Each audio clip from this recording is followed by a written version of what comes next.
Good evening. I've been really into ranking things, games, movies, books, and I think I'm gonna be the first to do the impossible.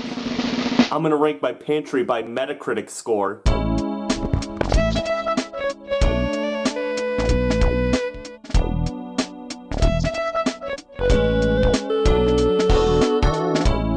Being a gamer isn't about playing games, it's about liking the right ones and in relation hating the wrong ones. Overwatch, more like overrated. Fortnite, please, I play real games like the Orange Box. Hello neighbor?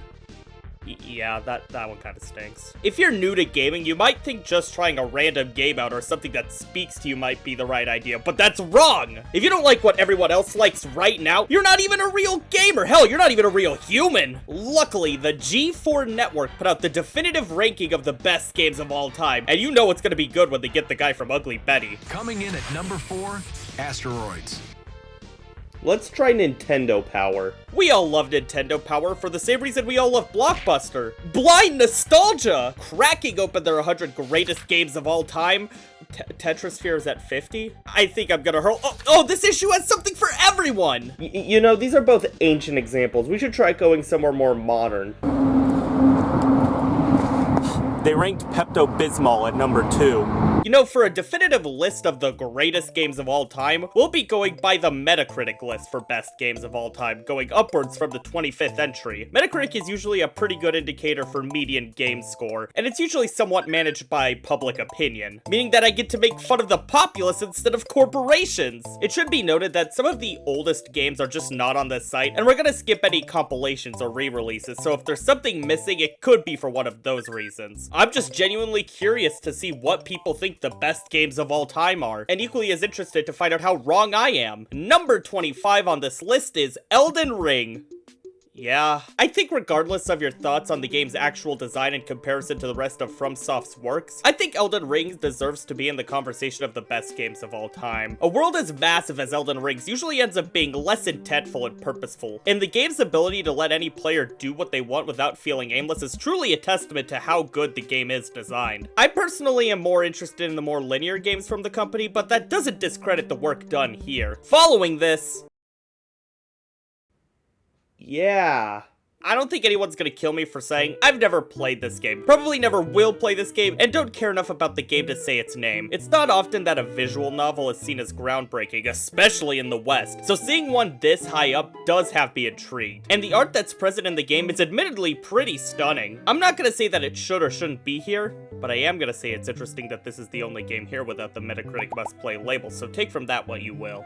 Maybe it would have that if you could f the shit out of an alien. Mass Effect 2. I mean, it's pretty good. Admittedly, I haven't played the game since I was 13, which means all I truly remember was alien sex. I think it just struck at the right moment where gamers were begging for more cinematic games, but the hardcore gamer shtick was still a community to keep in mind. Some games have tried to appeal to both and failed, but Mass Effect always managed to blend the two pretty seamlessly. It's a story that doesn't necessarily appeal to me, but I can completely understand why people consider it one of the best games of all time. Tekken 3 takes 22nd place, and this one really makes sense to me. Tekken is one of the few fighting game series where I think a sequel can usually serve as a wholesale replacement for the previous entry, at least from a casual level. And Tekken 3 is kind of the series' peak and relevant, and I feel it's the easiest to just pick up. The earlier entries in the series are a bit rough in comparison to this one, and later entries iterate so much on these characters' moves that a full move list ends up looking like a tax form. Tekken 3 is the most approachable of the series, in addition to being just a pretty damn good fighting game. 21 is Baldur's Gate 3, and I think it makes sense why it's here. The game is genuinely massive, and the amount of agency you have as the player is outstanding. It's probably the closest we'll ever get to seeing an accurate representation of D&D and other tabletop games in video game form, in both gameplay and writing, and that is not an easy energy to harness. There's so many ways your story could go, so many individual moments, and a general level of polish that's not seen in similar games. All of my gripes with the game mostly come from problems I have with D&D in general, or just have to do with the fact that this is a video game and the pre-written nature nature does kind of neuter the spontaneity that makes tabletop games so fun. But that's not the problem of Baldur's Gate 3, that's the problem of me being a greasy nerd. The game would be better if I could spend $15 on custom dice to prove my virginity in digital form. Following is Resident Evil 4, and I have my qualms with this one. I'm personally much more of a fan of survival horror than action horror, and Resident Evil 4 is kind of the game that shifted the series and genre into action territory. Not to say that the game is bad, but if it were up to me, I would change it out for the second game in the series. Hell, recency bias might be affecting me, but I think that Requiem would be better suited for this slot as it combines both sides of the series with really tight survival sections in addition to shit like this. Putting personal bias aside, I do think RE4 did have a spark that a lot of games following in its footsteps failed to capture. And it's still very tight in what it's trying to do. Not my first choice, but an understandable game to be up here. 19 is Uncharted 2, and I think you can put most of what I said about Mass Effect 2 here, albeit to a lesser degree. I think Uncharted's much more gameplay focused, but in that over-the-shoulder action game style that PlayStation has clung onto it to the modern day. I'm not the biggest fan of Hollywood-style games, and the Uncharted games always struck me as Tomb Raider, but for guys with too much testosterone. I got about 3 hours in a couple years ago, but it just never clicked with me, and while I could get why someone would like this, I can also understand why someone would like larceny. Following is... oh god. Look, I get it. You're 45, haven't played a video game since you were 25, think Fortnite is for little babies.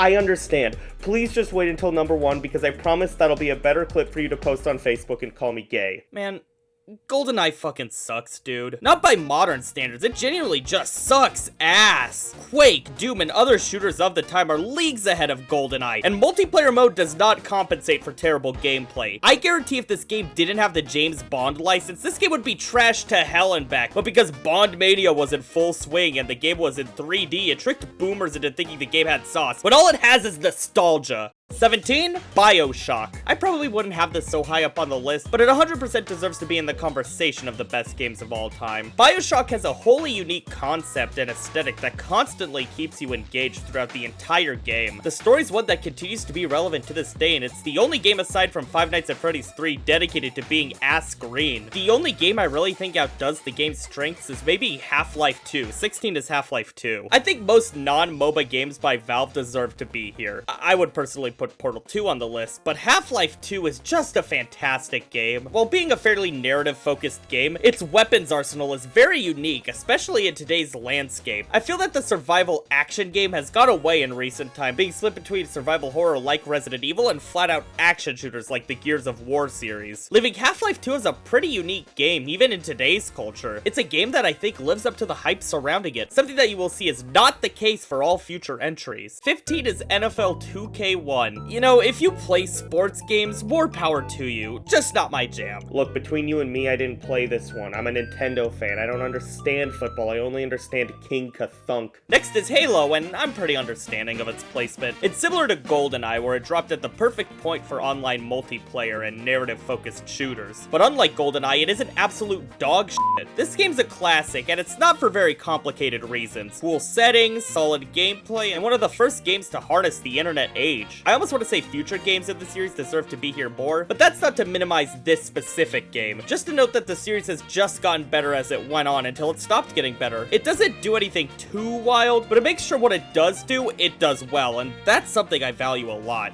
13 is Super Mario Odyssey. Ooh boy. Is Mario Odyssey one of the largest 3D platformers and collectathons, being one of the best designed in the genre? Yes. Does it also wear out its welcome far before the end credits? Depends on who you ask. Let's ask this guy. Sir, do you like Mario Odyssey? Odyssey is a game I will never be upset is on your top 10, but I would leave off mine. It practically jump-started the 3D platformer revival, features some of the most iconic settings from modern Mario, and has one of the best feeling movesets in any 3D platformer. But the game also has so much fat. Trust me, I know about fat. Mario Odyssey is like 40% the best platformer you've ever played, 10% really solid stuff, and the rest is meaningless fluff. I would personally put Mario 64 here, but that might just be because I grew up with the game. 12 is GTA 3, and I am not surprised in the slightest. It would almost be weirder if one of the mainline GTA games wasn't up this high, considering how tightly the games are designed while still being massive experiences. This iteration of the game isn't as big as later ones in the series, but it feels a bit more focused due to that. It isn't trying to be an everything game. It's basically just a getaway driver game at its best. You have to admit, it's one of the most fun ways to simulate a southern grandma on her way to Dollywood. Next is Metroid Prime. I'm bad at first-person shooters. I hate Metroidvanias. You'll never guess what I'm about to say. Waggle-baggle-baggle-boo! See? I told you. I'm diagnosing this game with a case of it's not my jam. You'll notice the gameplay on screen right now is of the tutorial stage I'm unable to beat, so I definitely haven't spent enough time with this game to get a complete view of it. But I watched someone on YouTube play it once, and that's basically the same thing. I can definitely tell the game is quality, oozing some of the most interesting sci-fi art design of this era, and reinventing Samus for the modern age. It probably deserves to be here, but I have to accept that I'll probably never wrap my head around it. 10 is GTA 5.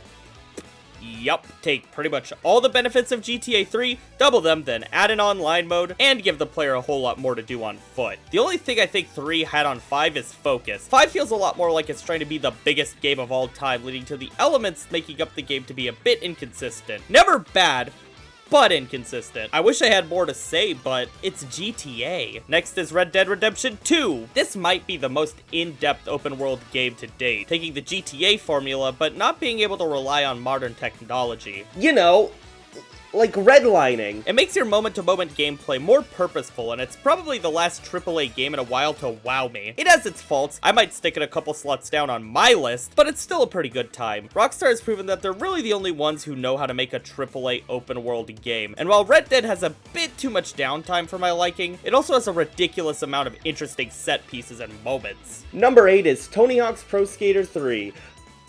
Why isn't it Pro Skater 4? Were the reviewers scared of non-prime numbers? 3 is a great time, no doubt, but like, 4 is basically 3, but a little more. Maybe people like the stages more or the soundtrack. I really don't know. 3 is still Pro Skater in its prime, and like all the games in its series, it's extremely fun. It's one of the best games to just jump into and dick around for a couple hours. And it hasn't even aged a day since it was released. I've been playing footage of Pro Skater 4 this whole time. Sorry, I should have put a trigger warning for composite numerophobia. 7, Perfect Dark. You know how I had that big stupid crash out over GoldenEye? Well, Perfect Dark is the closest that the N64 gets to a good FPS, but it's that damn control scheme that's a pain in the ass. I want to like the game, I really do, but I grew up with a copy of Black Ops in my hand, so I don't think that my muscle memory is ever gonna break. Regardless of my incompetence, the game does have a lot to love, with a fun concept almost reminiscent of Half-Life, and a multiplayer mode that doesn't make me want to gouge my eyes out. It's just a shame that I can't get into it the same way others have. Facebook guy, I know you're still watching, don't leave yet, I'm gonna make you even more mad. 6 is Breath of the... Oh, jeez, here we go. Breath of the Wild is not a... Overrated is a word... The game isn't bad, I just...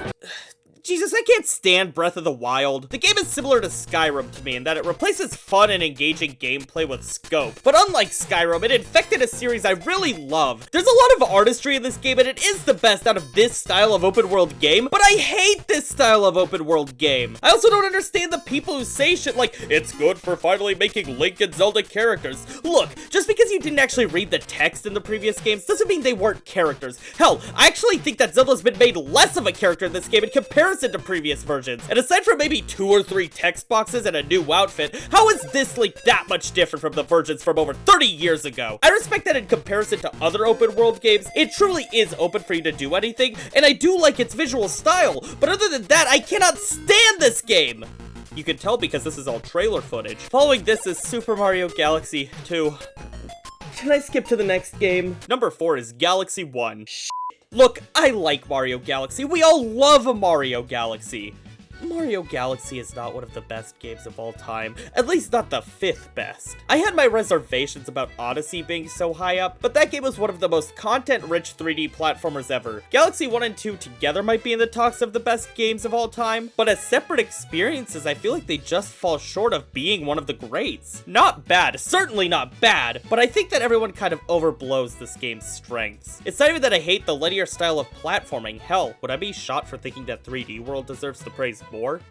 I guess so. Moving on, Grand Theft Auto 4. GTA 3 facilitates the gameplay that I like, and GTA 5 has a story that I enjoy more, but I think 4's strengths are coming together as a cohesive product with a lot more to say. I think it's where the modern GTA formula works best in tandem with the story. 3 and 5 are so high on the list for wit and gameplay, but 4 has something to actually say about the American experience, and it plays so well in tandem with GTA's elevated version of America. It's definitely the standout of the modern GTA games. I just don't have much to add for this game that I haven't said about the previous games in the series. According to Metacritic, the second best game of all time is the original Soul Calibur. Really? This might be the most confusing game on the list to me, because it's not even like this is overrated or underrated. Hell, this is a really good game. It's just that it's Soul Calibur, not exactly a series in the public eye, especially not its first entry anymore. In the modern age, most people skip to 2 because of the crossover characters, but that doesn't mean that the first game doesn't deserve its flowers. When it released, it was maybe the best looking game of all time, and even today, it's still a pristine game visually and manages to piggyback off the Tekken formula spectacularly with pristine fighting game gameplay. For me, once again, the only issue with it being here is that future entries kind of just do the same thing, but better. And here we are at the end with what Metacritic and many others consider the greatest game of all time. Number 1 on this list is The Legend of Zelda: Ocarina of Time. Facebook guy, it's your moment! Fucking Ocarina of Time, man. You know, I'm almost insulted by this. It's just the most boring example of all time. At the time it came out, sure, I'm willing to accept that this was the best game ever released up to that point. It is still a damn good game, and its influences on the entire video game industry is felt to this day. But influence and quality are not equal, and I am so tired of the notion that Ocarina of Time is the best game of all time. Hell, it's not even the best f***ing Zelda game on that console. 44th on the list, by the way. Which is far below a collection of the 2 and 2 other Zelda games. What the f*** is this list problem? Making Ocarina your number 1 is like making Mario 1 your best game of all time. Oh, god damn it. Coming in at number 1, Super Mario Brothers. Ocarina of Time has infamously tedious portions and hokey dialogue, things that do not benefit the game. I think it's at the top of most people's lists simply because you do not want to say something you might regret. You don't diss Ocarina on the internet unless you have a death wish. If this were any other Zelda game, Majora's Mask, Link Between Worlds, hell, the game that preceded it, Link's Awakening, I would at least respect it being top slot. But this is only here because you have to put it at the top. It's a problem with every greatest games list, where they took games that were technically impressive, but not good in their own right. Games on this list like Soul Calibur, GoldenEye, RE4, they're not here because they're the best in their respective fields, but because they were innovative at the time. But just because you're the most innovative game at the time doesn't mean you're the best. It just means you're important, which is not a bad thing. If these games were being ranked by importance, then we'd have to put Pong in the top 100 and oh, son of a bitch! Trying to make a definitive list of the best games of all time is a fool's errand, solely because there are so many tastes and so many varied kinds of games in the medium. Hell, I'd hazard to say that the term video game is almost too all-encompassing, as it includes almost all forms of interactive art, playable experiments like Electroplankton, visual novels with almost no actual gameplay, entirely gameplay-focused experiences like Tetris, and 60-hour narrative experiences all get lumped into being video games, and trying to compare them all together is like comparing apples to, like, a painting of an apple. Trying to judge if Iggy's Wrecking Balls or EJ Club World is better is moronic because they're fundamentally different experiences and are trying to achieve completely different things. It's also a matter of personal taste and the time the game came out. It's like asking someone to choose the better book: Barron's Money, Power, and the Corruption of America's Food Industry, or The Hungry Caterpillar. Might seem like a stupid question, but someone with interest in the arts, childhood development, or just a young child would probably choose The Hungry Caterpillar. Hell, I'm willing to bet if you asked a random Joe Schmo the better book, they'd probably say Hungry Caterpillar, solely because that's probably the only book they've read out of the two. Basically, what I'm trying to say is that Ocarina is The Hungry Caterpillar because it's made for babies. Well, now that I've made a mockery of myself, it, let's slip into full-on masochism. My top 10 games of all time. I've never touched a Dreamcast, and I think Lightyear wasn't that bad. So we're gonna wrap this up really fast, so you know what that means. That's right, it's time for the Big Deuce Lightning Round! Number 10, Cuphead. The game is one of the tightest run-and-gun style games with gorgeous animation to go alongside it. A game made fully as a labor of love that has still yet to be topped in its genre. Number 9, Katamari Damacy. Katamari takes a fairly simple concept that would be boring, but dresses it up with environmental design that feels handcrafted to make you chuckle. Between the fantastic soundtrack and vibrant visuals, there's little to truly find wrong in the game. Number 8, Little Big Planet 2. What should be a simple level creator fosters one of the most creative and charming communities in gaming, with a really fun campaign that does way more than show you how to use the game's creation tools. Number 7, Age of Empires 2. I'm not huge into real-time strategy games, but this one has some of the most addictive gameplay in the genre to me. The perfect level of simple for me, but someone that's something who loves this genre can really get into. Number 6, Parappa the Rapper 2. A game just bleeding with creativity and childlike wonder. The soundtrack is filled with the most addictive earworms, and the gameplay is one of the most loose and fun rhythm game systems I've ever played. Number 5,